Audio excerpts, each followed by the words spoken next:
game of golf today. Good morning, Norma. How are you? Good morning, Charlie. This is our first show of the year. Yes, Happy New Year to you and all your listeners. Thank you. You had a good Christmas? I did, very good. Excellent. I had one. I put on an extra stone, as you can see. Oh, well. Okay, what do you got for us this morning? Last month, Charlie, I spoke to you about Mary Putland, who became Lady Mary O'Connell, and the subdividing of her land in what is today's township. And that was the start of industry in the town. So I thought today I would elaborate a little bit on those different industries. Excellent. There were 4 major industries at the time, and each was attracted to the area by the natural resources. Brickmaking had already commenced. They used the clay from South Creek, made their bricks, and that because they were just sun-dried bricks and no kilns in those days. And the bricks for the St Mary Magdalene Church, which was completed in 1840, they were made on the Dunhevad property with the clay from the creek, and they were made by James Payne, and he actually lived on the Dunhevad property with the King family. Another major brickmaker was William Fleming, and he actually made the bricks for the St Mary's Public School, and again they were made from the clay in South Creek. Timber cutting was also a very prominent industry because it was very heavily timbered around the district then, particularly along the banks of the creek, and the timber was gathered and cut and sent off to Sydney for the ovens of Sydney, particularly the bakers' ovens. They used to get all their timber from South Creek.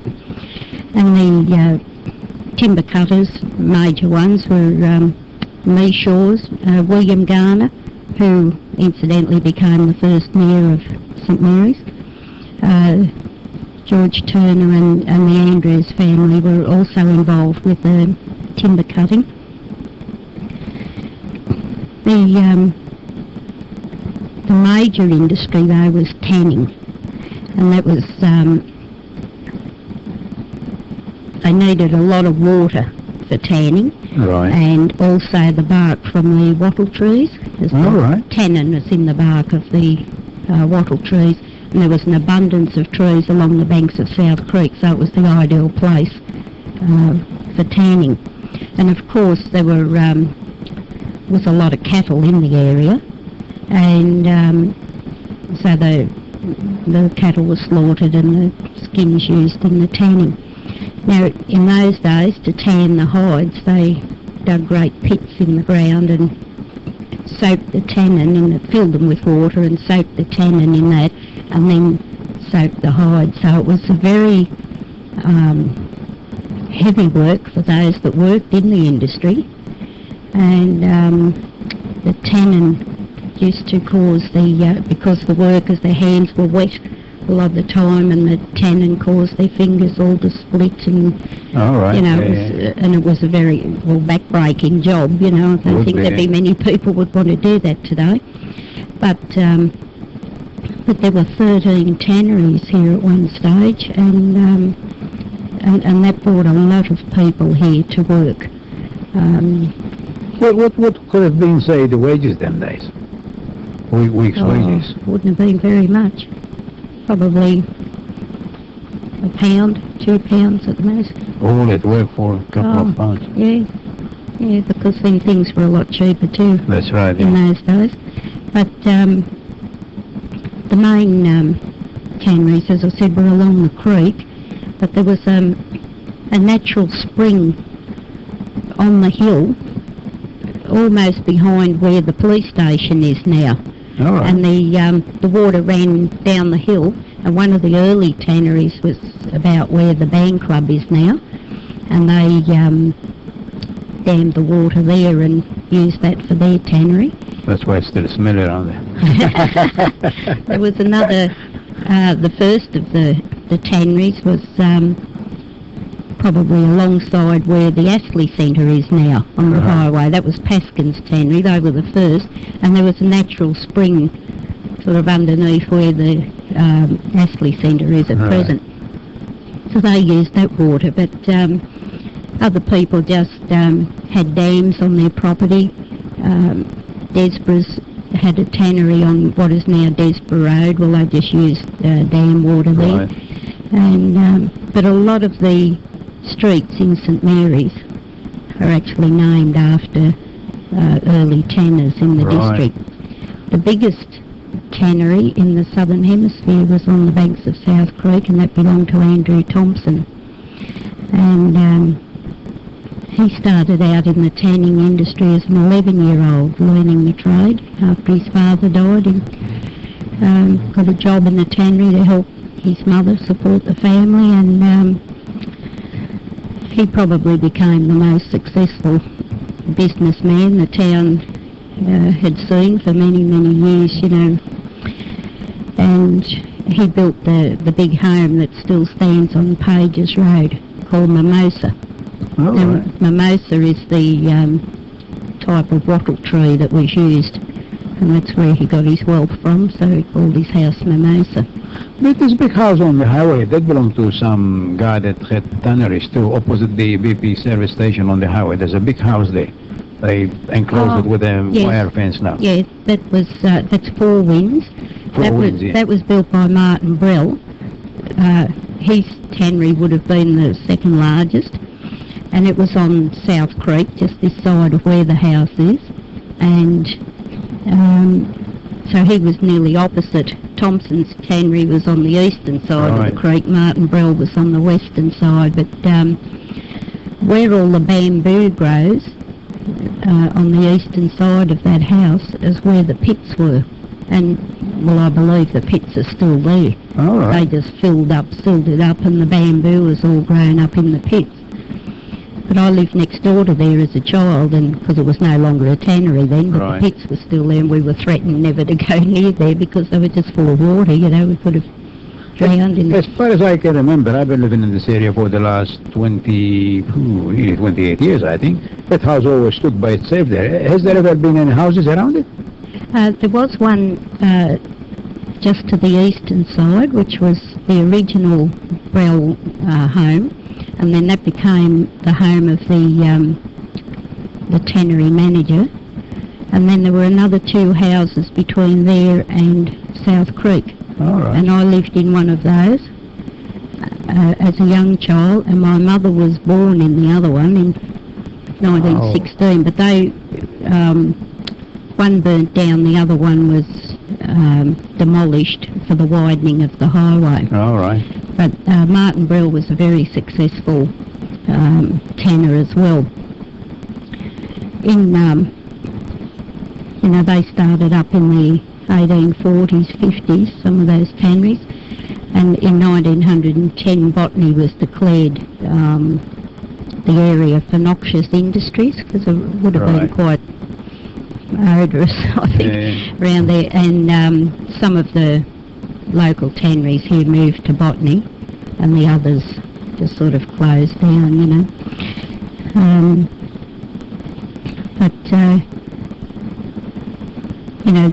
You've got Pages Road, or Page was another tannery. Saddington Street is named after another tanner.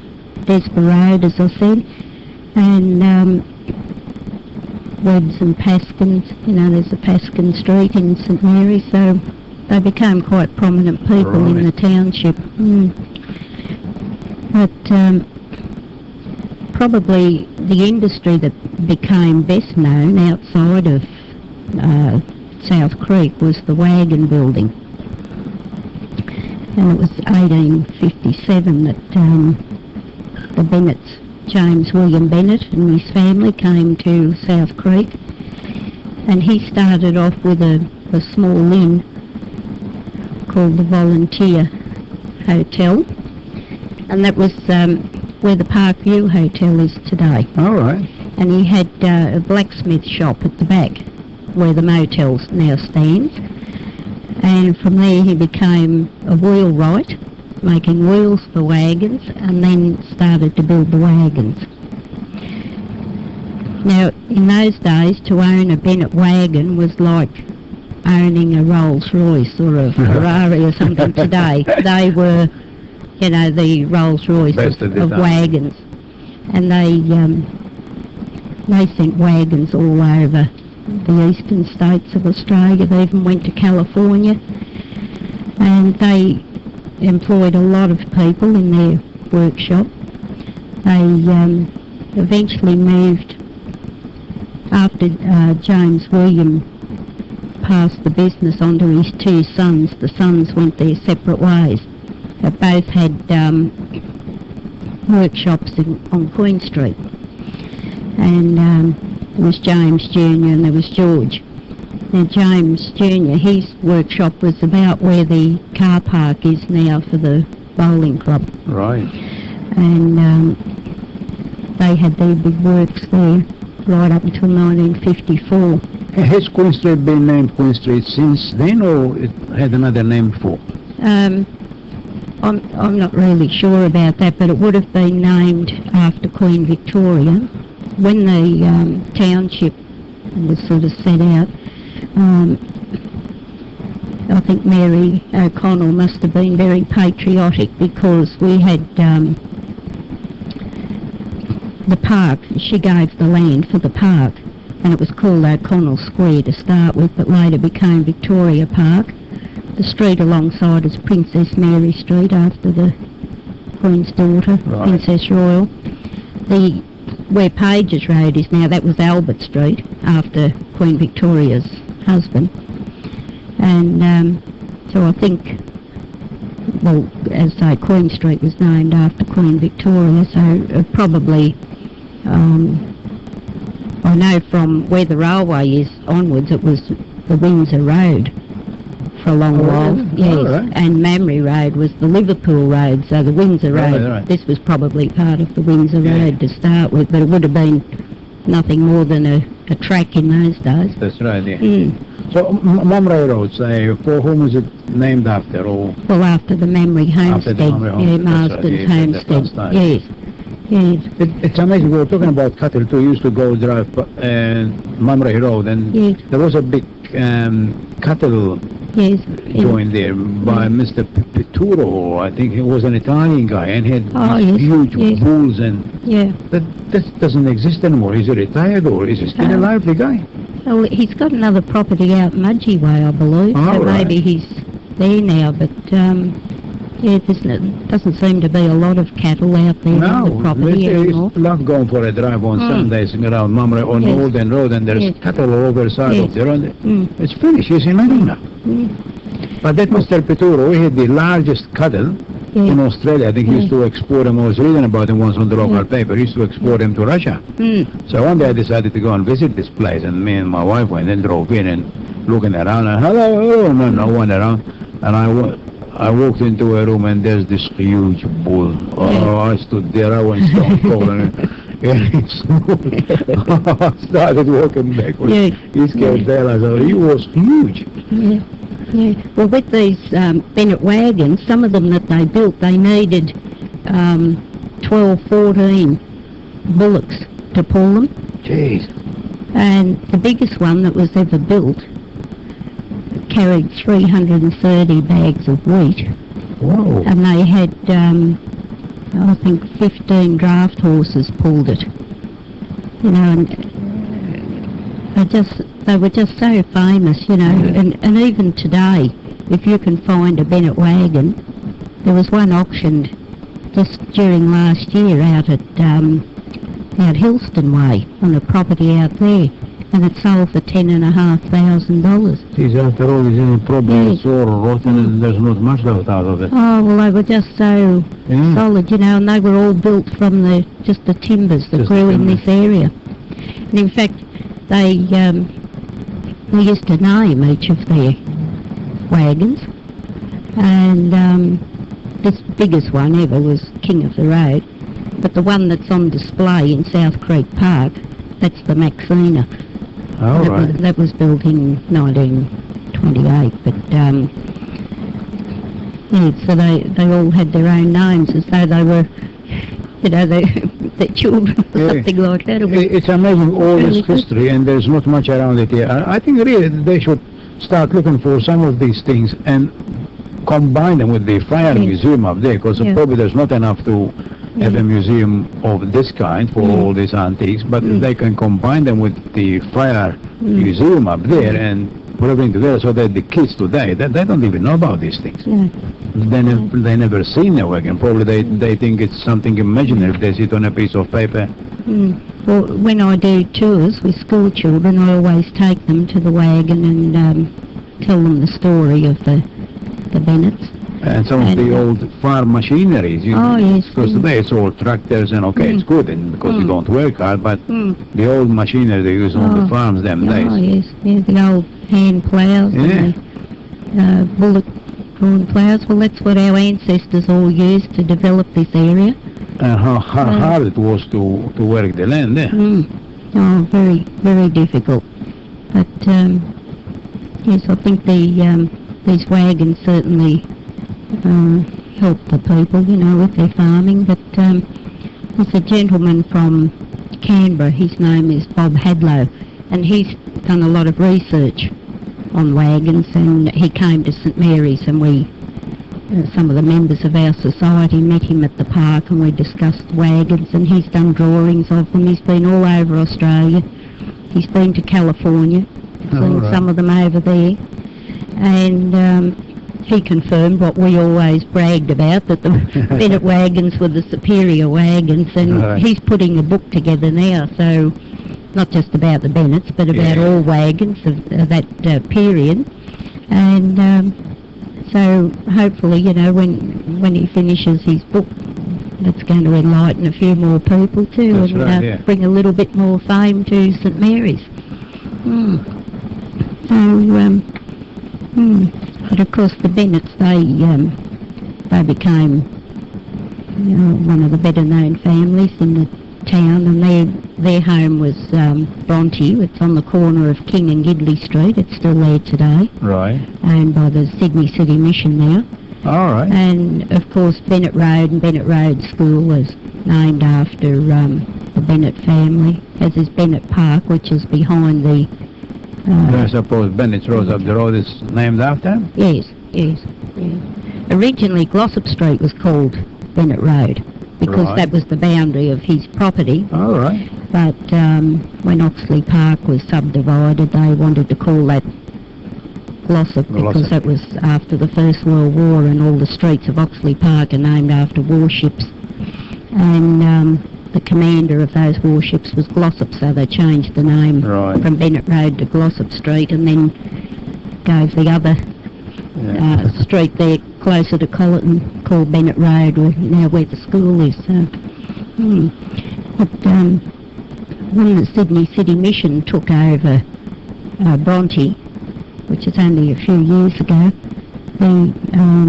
the then Governor-General, Sir William Dean, came there and officially opened it, and there were 36 members of the Bennett family attended, and it was just such a wonderful day meeting them and hearing all the stories of their family and the old workshops. And it would have been interesting. Yes, very. So, we've had some quite illustrious people that actually got the township going, and the Thompsons from the Tannery and the Bennetts were sort of foremost in really St Mary's has got a better history than Penrith. Well, sort of. You don't like to say that. If there's, we say it when only St Mary's people are listening, but they're not listening. Well, probably a little bit earlier history. Castlereagh was the main centre up there in the early days, and was when the railway came through in 1862 that Penrith then came into prominence, because it was a railway town. Right. It was a big terminus there for the railways, and they had major workshops there. So there were a lot of people involved with the railway that moved into Penrith and established the township there. It's a big city now, Penrith. Oh, yes. It's taken out of Blacktown and Parramatta. I think there's a bigger area. The Penrith Council has got a bigger area than Blacktown, is it? I wouldn't be sure of that. I don't really know, but you see, St Mary's had its own council originally, and so did Castlereagh and Mulgoa. All right. Then in 1948, they all amalgamated, and it became a city. But it wasn't terribly well accepted move in St Mary's, because St Mary's had a larger population than Penrith at the time. It would be, yeah. But I think that's gone by now. We joke about it, but when you travel around the state, you realise just what a good area we have here, and how well served we are. Well, we might start something. Beware, Greg. We're going to take over down here. Norma will be the first mayor of Oh, no, well, we've got the mayor and deputy mayor already, so we're right. No. So, yes, but you see, St Mary's has always been a real working man's town, and this is where it all started, back with Mary Putland subdividing her land, because it was just farmland before that. And so industry's always played a major part in the town. But of course, with those four major industries starting, it just brought so many more people over the next 20 years, from when the land was subdivided to when the railway came in 1862. The population probably trebled or something like that, just so many more people came and really turned it into a township. And the population of Penrith is increasing too. It's increasing by the number. A lot of people are moving out this way because houses are a bit cheaper than what they are in the eastern suburbs or whatever. And it's getting bigger and bigger. In fact, every now and then go for a drive and say, gee, that wasn't there and this wasn't here, and there's buildings going up everywhere. This is why I think it's important that we remember what was here. That's right, because historians have a saying that you can't know where you're going if you don't know where you've been. Yeah, that's right. And I think it's important that we know how we arrived at this point that we're at now, so that we know then how to move on. So that's the purpose of my society anyway, is to preserve. I mean, I don't mean preserve every old building, because that's not practical, but the major ones need to be preserved. That's right. And but at least we need to document what was here and record this for future generations, because I have found with taking school children on excursions around the town, they like to feel that they belong, and they get quite excited if you go into the graveyard and you see the name of their family name on a headstone. And they say, oh, would that be one of my ancestors? And it usually is, So you take all the details and go and speak to your grandparents, and they can tell you exactly who these people are, and they just love to think that they have roots, Yeah. So how often do you do these school excursions? Oh, just whenever I'm asked. All right. So I worked in one of the local schools for 28 years, and I always took them on excursion, and I still do excursions with that school, and then whenever any other school rings, I go with them or go and speak at the schools. That's what all of them knows about these excursions that you do? Well, I think they all know, yes. Well, we get all the primary schools around the area here every Wednesday when they go back to school. Now, every Wednesday, Marika's got a show. She does the paneling for them. Yes. And we get a lot of different schools here, the primary especially. Have you ever been here, Jason? Put your mic on. Get close to the mic there. Yeah, pull it towards you. That's it. Good on you. Have you ever been to the station here with your school? No. No. Which school do you go to now? Or used to go because it's gone to Emwood. Our Lady of the Rosary. All right. So you never been to the station before doing a program? No. Okay, but we had a lot of different schools here. We got all the record of all them, Yes. and they do their own show here, see? Mm. So we just do the paneling for them, mainly America does the paneling for them, and they talk about, they pick up a topic themselves, Yes. and a lot of them like it, and because they have got the whole school listening to them. Their parents, everybody says, I'm going to be on the radio tomorrow, so the whole school is listening, and they're very excited. Have you been here? You have been? Oh, which school did you go to? St. Mary's. Okay, sorry, I can't hear. What's your name? Rachel. You can hear Rachel because there's only 3 mics here, and Rachel is sitting about 10 feet away from us here. Anyway, anything else for us, Norma? That's it? I think that's it, yes. Thank you, Norma. That was very interesting. Like that was the first show for this year, and with Norma Tobin, and we spoke about brick making, wagon building, timber cutting, and tannery. So we'll see you next time, Norma. Yes. I thought we might speak about the hotels and the inns of the area. All right. Excellent. So that will be the first Monday of February. Yes. Thank you, Norma. That was Norma Tobin from the St. Mary's and District Historical Society. And we'll catch up with you later.